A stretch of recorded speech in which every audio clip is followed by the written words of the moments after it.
The following is a hockey podcast out of Vancouver and Surrey, British Columbia. It'll only consist of a lot of puck talk and even more BS, or in actual words, banter and satire. Enjoy, and as always, go Canucks go. You know what they say, don't cry because it's over, smile because it happened. Also, the Edmonton Oilers. Let's go, it's Locked On Canucks, baby.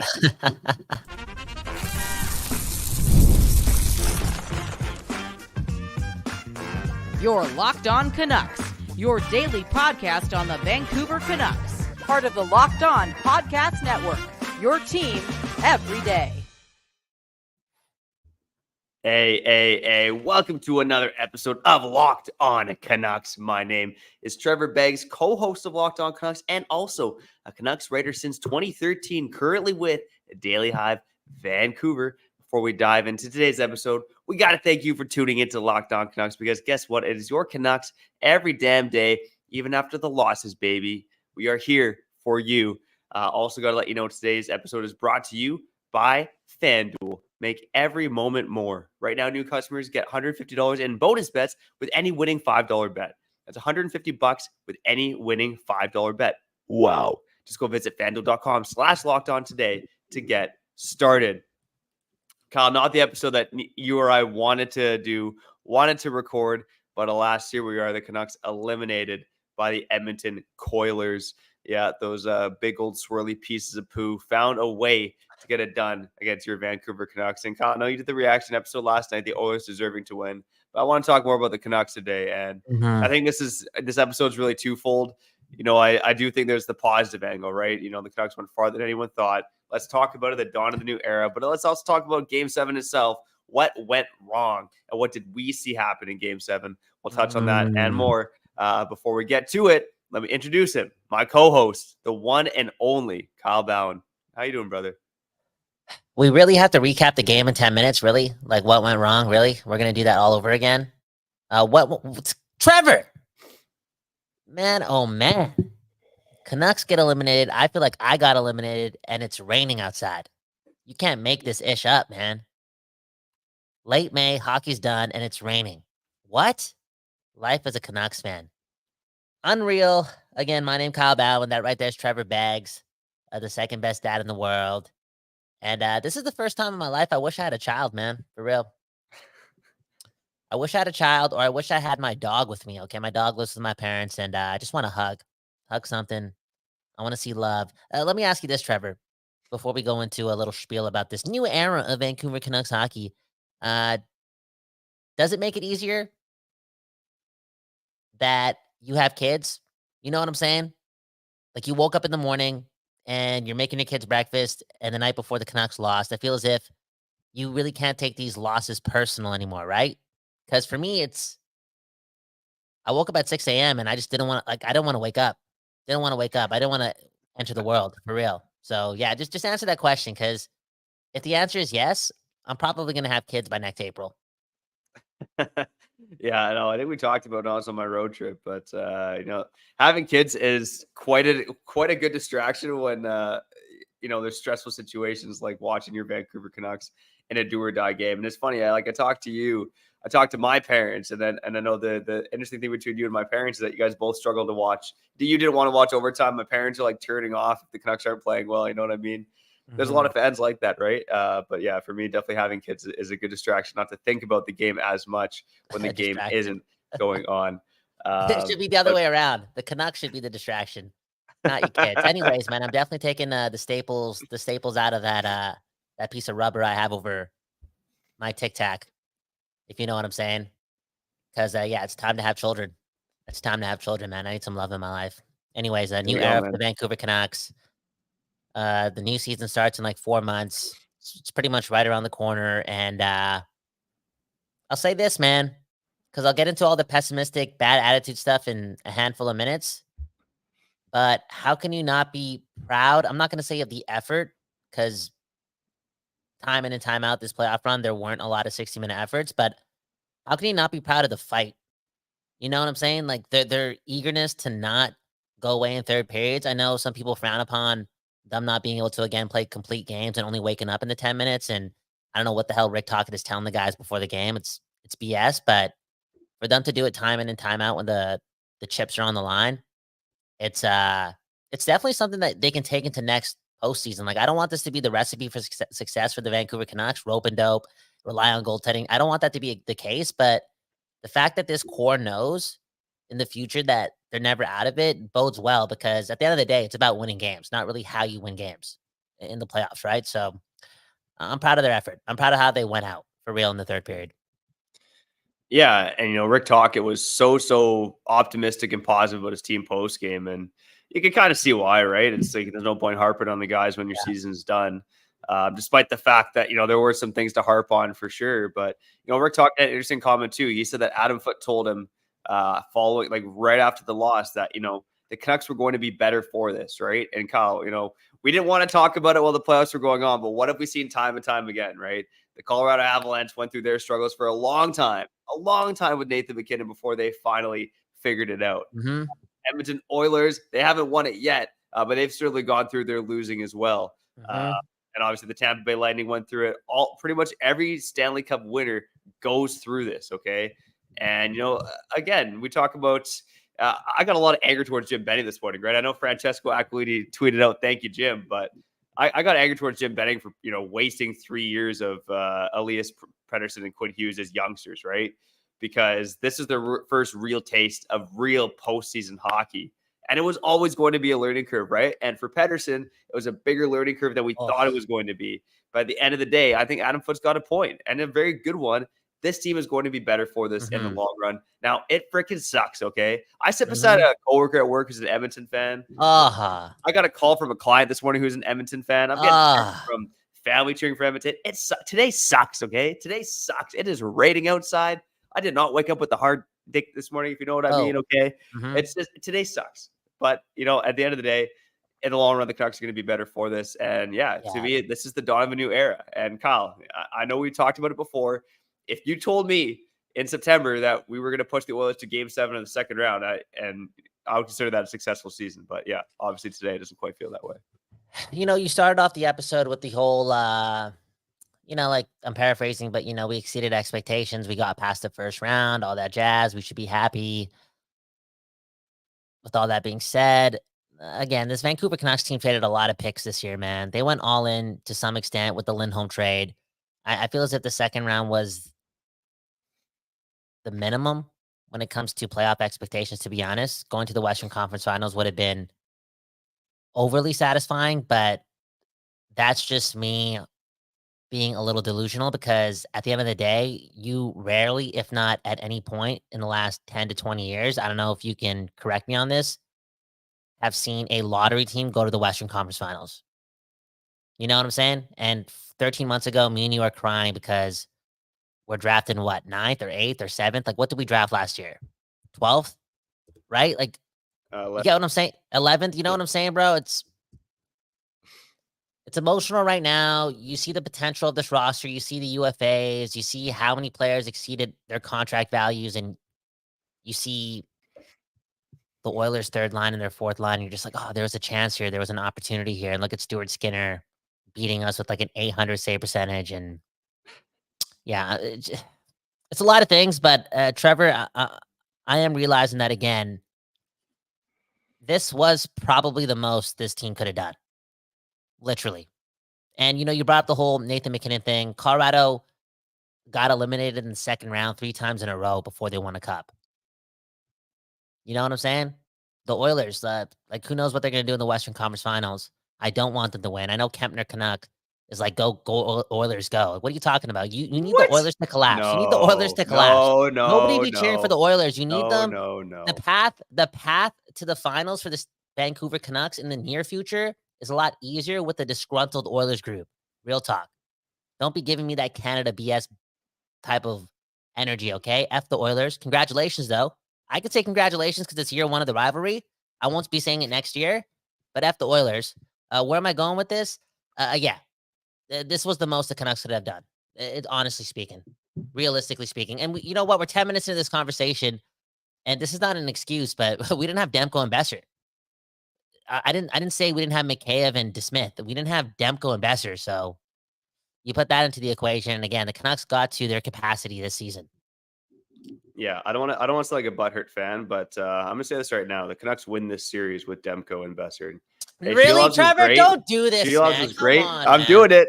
Shelovs was great, but he's not Thatcher Demko. Brock Besser again being there in Game 7, I think would have made a difference. I'm just saying right now. Wow. But hey, that's But look at what it is Shelovs what it did, is. man. It's what You it is. really think that? Like, are you saying that because of his inability to stop point shots, or like, I'm just curious. Like, Shelovs did absolutely everything he could, and the Oilers in a 7-game series looked really good in Game 2. They also had a 4-1 lead on us in Game 1. They looked dominant in Game 3, but Shelovs was there that stole us a game. Real talk. Look at in Game 4. The only reason we made it close was because we woke up in the last 10 minutes of that game. Real talk. Look at Game 6 and look at Game 7. The Oilers dominated us. I feel as if Shelovs kept us around the whole time. Like, was there anything he could have done more of? And is Demko making up that gap? I think Demko is making up Okay. that gap. You know why? Because there was six of the 7 games were a 1-goal game, right? Shelovs, he was fantastic, great, and you saw that with the eye test. But you look at the save percentage is floating around 900, right? I just think Demko would have been able to probably get a couple more saves in there, and that's probably all the Canucks would have needed in this series. That again was not decided by that much. But anyways, it's revisionist history. But as Rick Talker said post game, the respect is now back on that jersey. The respect's back in the city. I'm having casual fans, hitting me up on social media and Facebook Messenger and Instagram, whatever. They're going to Canucks games. They're into it again.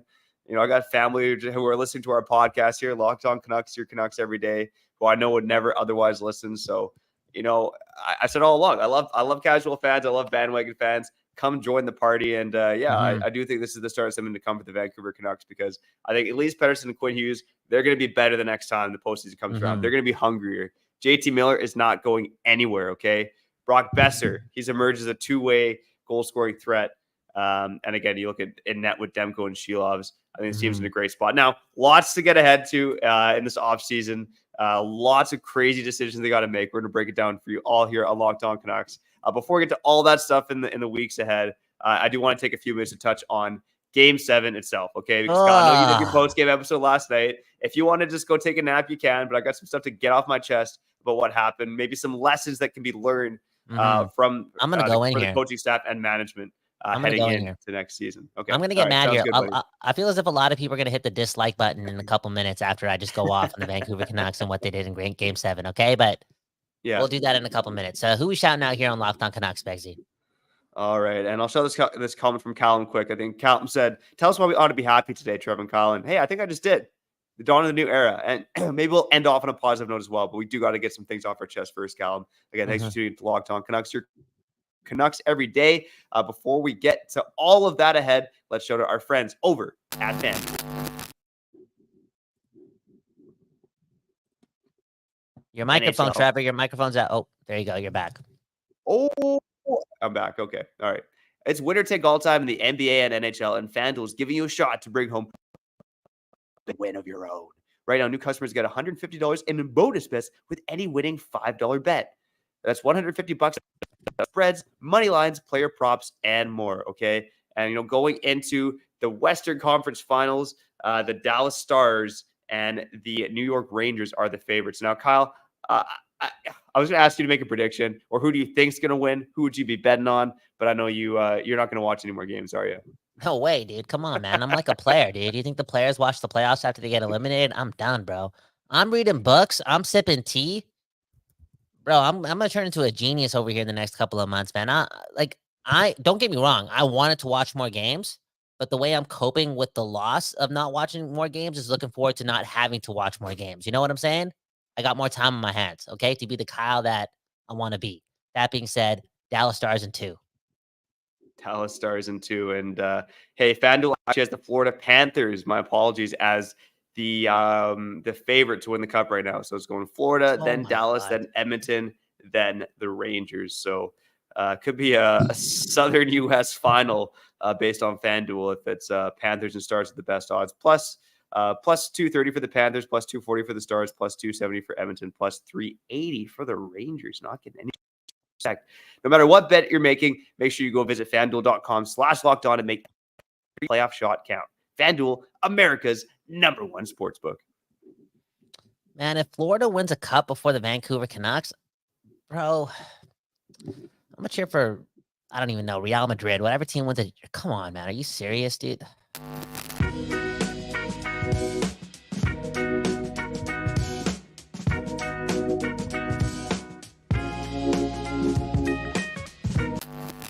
People, we back doing this, and that's talking about your Vancouver Canucks, and we'll be doing so every day. Every day. We don't need games to talk about this team. We got you covered throughout the summer and going into next season, which kind of starts now, to be honest. And I'm looking forward to it, okay? I'm looking forward to assuming, man. Who needs hockey games when he can just assume? Begsy Bowen here at the Don't Doze Art Lab, giving you this show with the West Coast bias. I'm still grieving here. I'm still grieving here, man, because I feel as if, even though it's impossible for a lottery team to go from the lottery to the Western Conference Finals in 13 months, real talk, that is effing not happening ever. I feel as if there was a big opportunity lost here. And I don't want to put all the blame on Rick Tocchet because Elias Pettersson did have only 6 points and Quinn Hughes and him combined for 1 goal throughout this whole playoff run, right? Rick Tocchet can't really make that ish up. But man, oh man, I want to start here, Trevor. And again, we didn't plan for this episode. How was Rick Tocchet, real talk, how was Rick Tocchet telling his team in the first period of this game to prioritize dumping and chasing the puck all period long? Real talk. I don't care what the offensive zone time things say. I don't care if we missed the net a bunch of times. We got dominated in the first period after having an embarrassing game in Game 6. Also, how was Rick Tocchet telling the people that our best option in Game 7 to replace Brock Besser is putting Ilya Mikheyev back on the top line? This guy had 60 cracks, either Miller or with Patterson throughout the season and the playoffs, and did absolutely nothing. And his choice is Ilya Mikheyev to be that top line guy. That's an absolute joke. That's getting outcoached by Knucklebacher, whatever the guy's name is. Real talk. I don't think he's making that decision. Why isn't Höglander there after having a little bit of chemistry in Game 6 with Patterson, after having some chemistry with Patterson in Game 5? It's an absolute joke.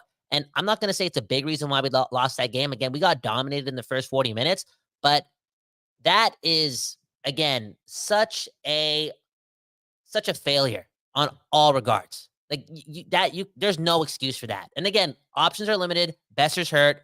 Mikheyev, a good two-way forward, a professional player. You're playing just a big game. But man, oh man, you're telling me you can't put him with Suter and whoever Suter played with in yesterday's game? You're going to take Suter off Miller's wing to put Ilya Mikheyev there? An absolute joke. Yeah, it was interesting, right? Because Tocchet mentioned pregame, we need guys to step up, and he kind of name-checked Mikheyev and Lafferty, 2 guys who were healthy scratched in games 5 and 6. And what happens, Mikheyev, brings out his hands of stone. And in fairness, I don't want to rag him too much. That's a tough move to make in tight. But man, oh man, when you got the puck on your stick in Game 7, to score that opening goal would have been huge, and he just wasn't able to bury it.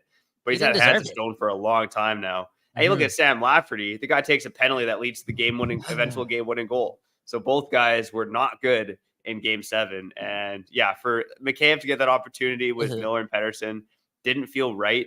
And I know they went away from it after the first period, but it just seemed like almost anyone on this team was better than Mikheyev. But that's just something that Rick Tocchet's been trying to force for the latter half of the season, more or less. And it just has not worked. I brought up the stat earlier, a couple of episodes ago, every Dayers know.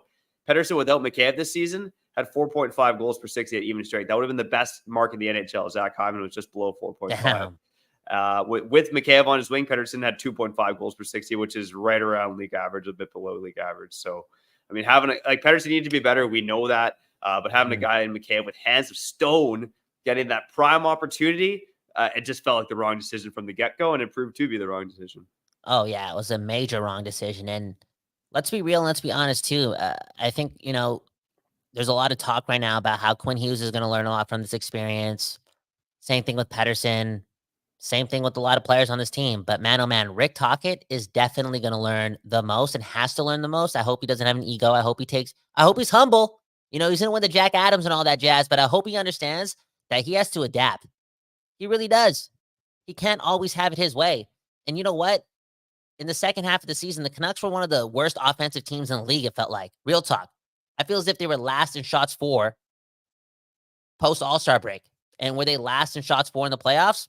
I'm pretty sure, dude. They broke records. They had the second least amount of shots through 13 games in the playoffs in recent NHL history. Maybe in the last 40 or 50 years. That's embarrassing, but also it's pocket science. That's been the case since the All-Star break. The All-Star break was 50 games ago. And I think his inability to stick with lines and find chemistry, and his ability to press all the wrong buttons 5-on-5 consistently really hurt him in the series, especially in the end of the series. Now, and saying this and getting super emotional, I'm going to go to a comment that really sticks out here. And Trevor, maybe you can touch on this as well. The main thing that killed us outside of Rick Tocchet not being able to get any 5-on-5 chemistry going amongst 2 or more lines per game, because that was a problem outside of one game, this whole playoff, it felt like, was this. Japan with the comment of the year, because this what really cost us in Game 6 and Game 7. Unfortunately, the last 2 games of our lack of experience really showed. I think I got to say this again. In the last 2 games, our lack of experience showed, okay? It really did. It really did, because Game 5, Rick Tocchet put the blender together, and it worked. And it worked. But it didn't work in Game 6, and it didn't work in Game 7. And I don't think that's a Tocchet thing. I think that's just hockey. That's just the hockey gods. That's just having to go through it before you go through it. You know what I'm saying? Yeah. And that's kind of what I mentioned off the hop, right? It's, Hughes and Patterson, I think they know that they need to be better next postseason run out. Hughes had some good moments. Patterson got better as the playoffs went on. But at the end of the day, those guys combined for 1 goal. And here's a stat that I threw in my post article last night. When you look at the Oilers' top stars, right? McDavid, Hyman, Bouchard, and Draisaitl, they combined for 12 goals and 39 points in this series. Ooh. The Canucks quartet of Miller, Besser, Patterson, and Hughes combined for 6 goals and 20 points. That, to me, was the difference in this series. And Kyle, you and I talked about it, how the Canucks, we believe, had better depth. And I think that's still true. The Canucks actually had more individual goal scorers than Edmonton in this series. They had a better defense. They had better goaltending. There was a recipe there for the Canucks to win it. But what it came down to, the Oilers stars outperformed the Canucks. And the depth of the Canucks was not able to make up for that, which was evident by the fact of, again, a number of guys in this lineup who, I don't think Blueger was great. McKay wasn't great. Look at the defense. Cole and Myers were great. There just wasn't enough there from the rest of the depth to make up for the fact that the Oilers stars they were out producing the Canucks stars 2-1, right? That was the difference of the series right there. I don't want to talk about it because Teddy Blueger is just like a depth piece, right? A black ace for the Vegas Golden Knights last year. But how can you, outside of the moment itself, playoff games and whatnot, playing for a contract, all that being said, how can you be motivated to play when you were on one of the best lines in hockey? And I know Joshua got hurt and whatnot, but man, oh man, you never really got an opportunity for a long stretch of time to find that chemistry back with that line. You know what I'm saying? He was clicking. He was a different player with those guys when he was on. Now, he wasn't that player in the playoffs. He's got to be accountable. He can get better, but I feel as if the coach didn't really do him any favors and didn't put him in a position to succeed / his potential. Straight up. Now, speaking of potential and speaking of the evidence, right? How about Evan Bouchard? Bro, we lost this series due in large part to Quinn Hughes being the second best defenseman in this series. And you know what? Quinn Hughes, injured or not, played pretty strong the whole way through. I know offensively he wasn't there, but I'm talking about the little things and the details in his game.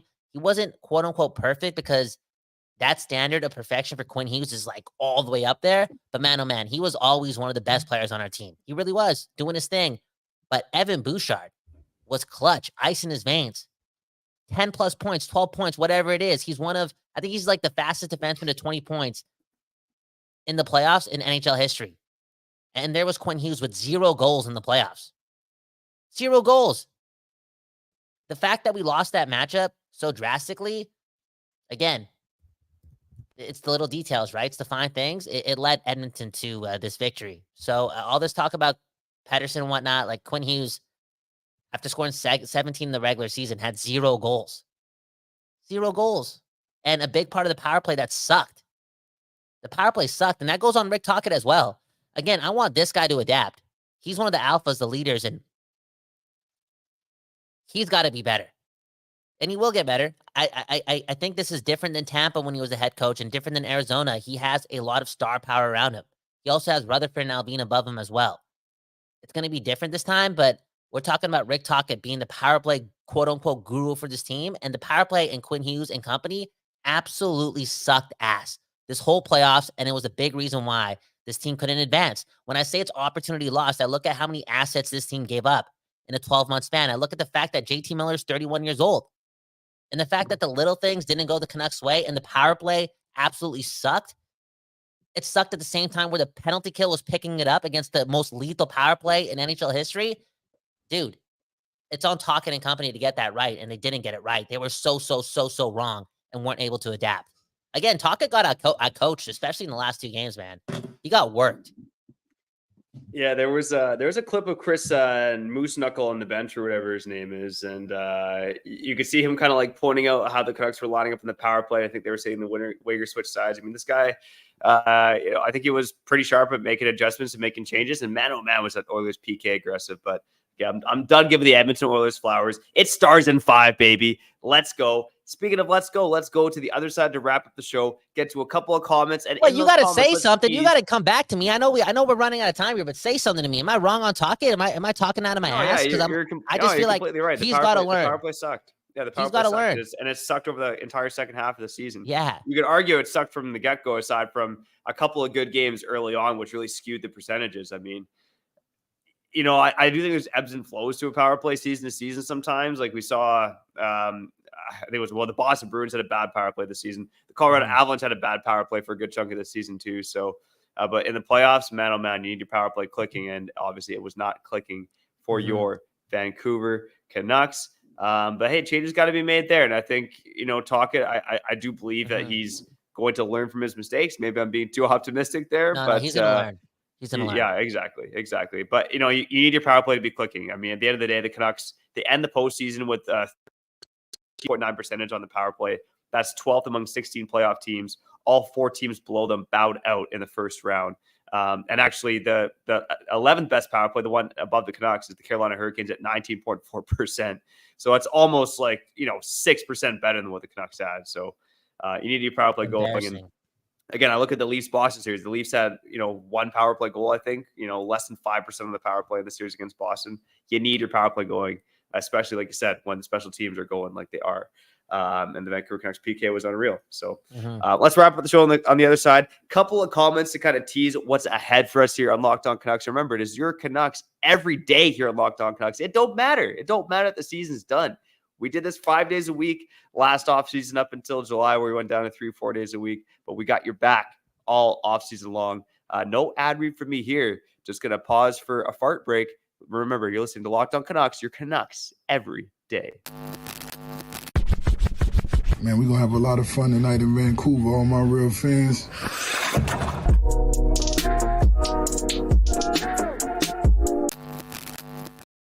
We back doing this, and that's talking about your Vancouver Canucks every day. Kyle Bound and Trevor Beggs trying to get through it, trying to be mature, trying to be adult-like after a Game 7 defeat in round 2 to the hands of the Edmonton Oilers. I don't know if you saw that video, man. Did you see that video of the Oilers just having a dance party in the middle of their watch party? Like, oh, man. Yeah. I was so ready to be the most annoying person in all of Alberta. And here I am being one of the most depressed people in the West Coast of Canada. It is what it is. That's life, man. That's the life I chose. And I'm still very proud, again, of your Vancouver Canucks. I know we just went on a big spiel about this and that and that and this. And Rick Tocchet's got to be a lot better, and he's got to be accountable. And he made a ton of mistakes, especially later on in the series.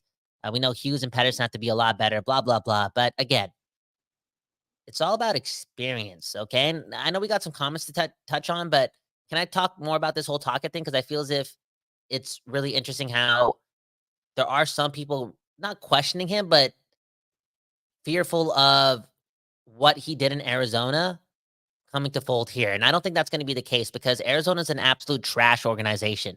No leadership there. No accountability there. You know what I'm saying? And this time around, Rick Tocchet proved to be a culture builder, a culture shifter, a good head coach, a great head coach, a learning head coach. And because he has Alvin and Rutherford and a lot of good players around him too, I think he actually is going to learn from these mistakes. And I wouldn't be surprised that in Thursday's exit meetings, he talks a lot about the things we just talked about a couple minutes ago. Yeah, 100%. And, again, Rick Tocchet's experience as a head coach in the NHL were vastly different than what he's experienced in Vancouver, right? He started coaching Tampa Bay at a time where the whole organization was in flux after winning the Cup a few years before. Joins Arizona when they, severely lacked talent, but he managed to kind of scrape and claw with what he had. This is a different beast in Vancouver where you got a lot of talented players. You got a team whose cup window is opening up. You got to learn how to manage these personalities. And again, on the power play, I think Tocchet's got a lot to take care of as head coach. For him to take on the power play as well probably wasn't the smartest thing to do. So I'm curious what the adjustment is going to be there in the offseason. Now, I'm going to squeeze this in real quick, and I'll tie it into this comment. East Vanux says we need a power play first and foremost. Now, power play wasn't there. I brought this up on post game last night, Kyle. Do you think having Phil Kessel on this team would have made a difference at all in terms of the power play? Maybe not necessarily in terms of his on-ice impact, but maybe some of the stuff he could have said off the ice. Maybe, but maybe not. I've seen that too. Like we talked about that this morning on the phone, and we joked a lot about the whole Phil Kessel thing early on, right? Like needing him to ease up the room and providing some guidance. We weren't really talking about his on-ice ability, and I wonder if he could have added to the power play or changed things up and all that jazz. But at the end of the day, man, we just talked about Quinn Hughes having 0 goals in the playoffs and Elias Patterson having 6 points in 13 games. We can talk about Tocchet and his adjustments and whatnot, and that's a big part of this power play fiasco, but come on. Those two guys have to be a lot better for this whole power play to get going. And in the second half of the season, Elias Patterson was quiet, super quiet. I think I'm right on this. Like in his last 50 games, this guy must have 8 goals. 8 goals. He must have like 31 points. This team goes where number 40 and number 43 take it. You know what I'm saying? Straight up. So the whole power play thing, we can look at the X's and O's, but the execution and the players being at the top of their game really have it so far away from being where it should be. Because you look at the talent there, you look at the diverse group of players and the skill set and the one-timer from Patterson. There's a recipe there for this power play to be magnificent. And the sad thing is, like, bro, Begsy, like, if this power play was average, we'd probably win the series. We're not asking it to be 46%. Straight up. Yeah. Again, when you get to a 7th game like this, even though the Oilers were the better team, there's a couple scenarios where you're like, yeah, the Canucks probably will win if X, Y, and Z happen. But at the end of the day, it did not happen. I want to you brought up Petey quick, so I want to touch on 2 comments from Petey. Got a comment from Glenn D saying, Skinny Pete certainly ain't built for playoff hockey. And Japan saying, trade Petey at the draft, ? Now, I disagree with the Skinny Pete take. Now, this guy looked like a warrior by the end of it. Obviously, high stick to the face, big fat lip, had to get 5 injections. You saw him throwing the body around a little bit. Yeah. Look, I think Patterson is going to learn from this experience. I think he can be built for playoff hockey. Look at guys like, Martin St. Louis. I brought up the Tampa Bay Lightning. Guys like Nikita Kucherov. Like, those guys have figured it out in the playoffs. And those guys are not hitting as much as Patterson either, So yeah. I think I was learning Patterson. Now, the trade PD at the draft, man, oh man, I don't see that as a possibility. But we will touch on Elias Patterson and a couple of the other big storylines about him on an episode of Locked On Canucks coming up soon. Yeah, again, we're going to be here every day. We got a lot of assuming to do. It's going to be a lot of fun trying to be a GM here and a lot of question marks here and there. And, the whole Patterson thing, again, he has to be a lot better. But in Game 7, in a game where the Canucks absolutely sucked ass for 45 minutes, like they were so invisible, they were so garbage, they were so not desperate, they were just embarrassing, straight up embarrassing. There was Patterson throwing the body. He did it a couple times. This guy's going to come out with an injury tomorrow, and he was willing to do that. So I know the execution wasn't there, and he has to be a lot better, and we're not paying him to throw the body, but as a Canucks fan, looking at the long term, that's the type of guy I want on the team. It is. And I have faith that guy's going to get a lot better. Man, oh man. Patterson, 6 points. How did we get to Game 7 with the 3rd string goalie too, man? Unreal. Trevor, can I play a video? Can we laugh a bit? I know you got more to talk about, but can we just look at this? Look at this, okay? This was me last night.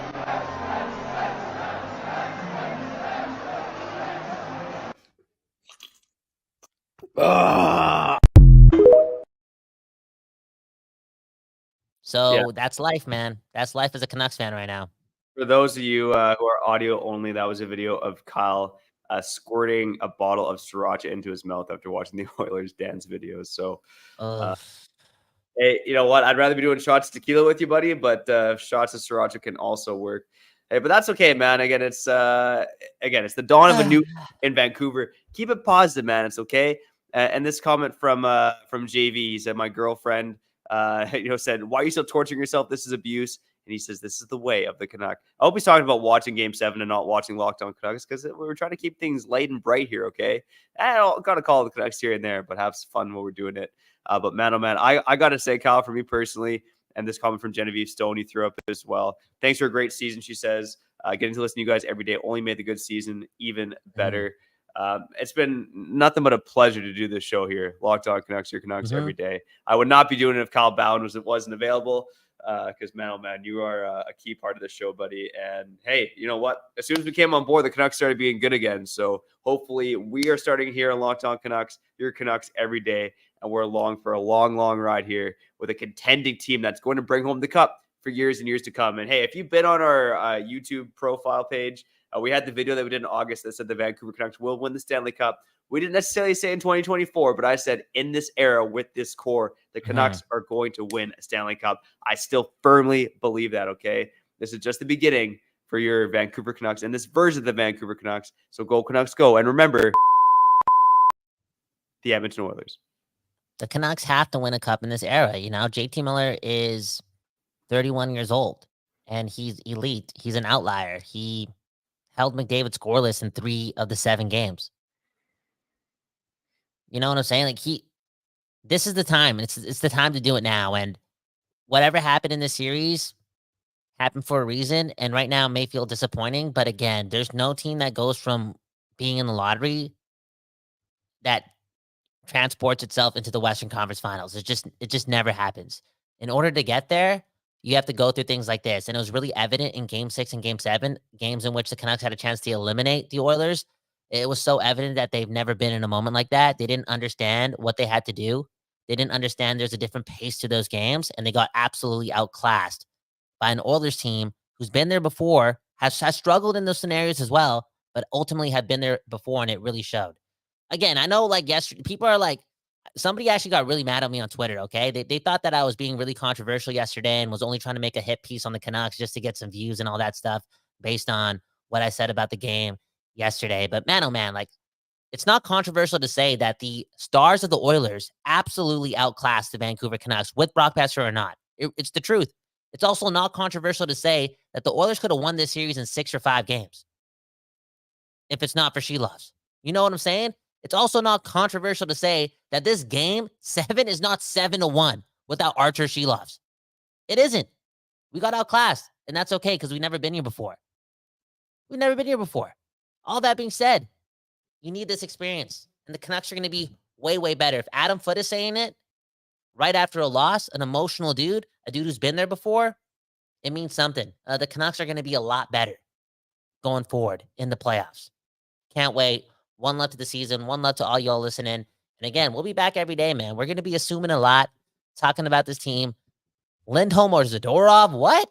Lindholm or Zadorov? Dakota Joshua or Filip Hronek? What? Filip Hronek for a first-round pick? What? Dude, come on. Shelovs? Demko? What? She loves for a first-round pick. We got that in our comments. Got some comments on Shelovs here as well. This out, man. Will McKayev get bought out?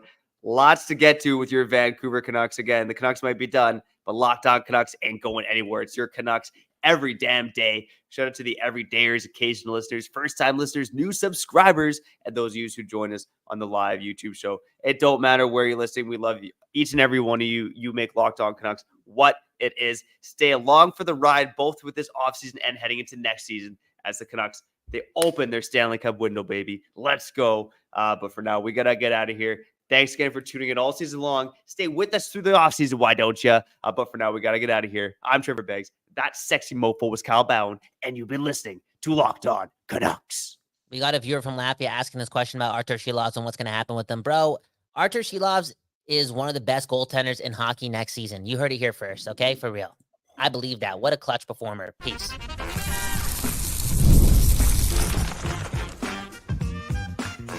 You're Locked On Canucks, your daily podcast on the Vancouver Canucks. Part of the Locked On